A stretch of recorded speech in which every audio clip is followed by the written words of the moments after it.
Hey guys, in this video I'm going to be doing just a simple product review of this Ego Power Plus BA1400T 56 volt 2.5 AH battery with like an upgraded fuel gauge. This is the third generation. It comes in the black series, but my dad has had this, been using it for his leaf blower and a couple of his other tools from Ego for a couple of years now and has loved it.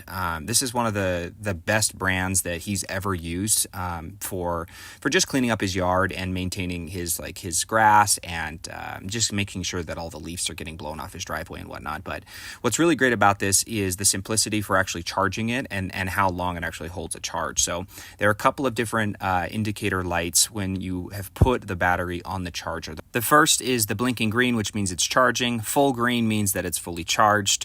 That means that it's defective. It's blinking red. And then if it just holds a red but no blinking, it means that the battery's overheated and just needs it just needs some time to cool down before you can begin actually charging it. Just make sure that whenever you do charge it, you actually see the green light or the red light and you just, react accordingly. So like I said, my dad's been using it for a couple of years now, uses it for a couple of his different Ego power tools and has loved it. He loves the versatility and he loves the battery time. So when it's fully charged, my dad can mow his entire lawn and also and use the leaf blower to then blow off all the sod as well as the leaves on his driveway, all on one full charge of this battery. So he's loved it. He's used it for multiple different Ego tools and has been using it frequently for about 2 years now and loves it. So anyways, that's my product review of this Ego Power battery. And if you found it helpful, even if you found it informational, but you might go with another battery, I'd really appreciate just a simple thumbs up or a heart on this video. Thanks.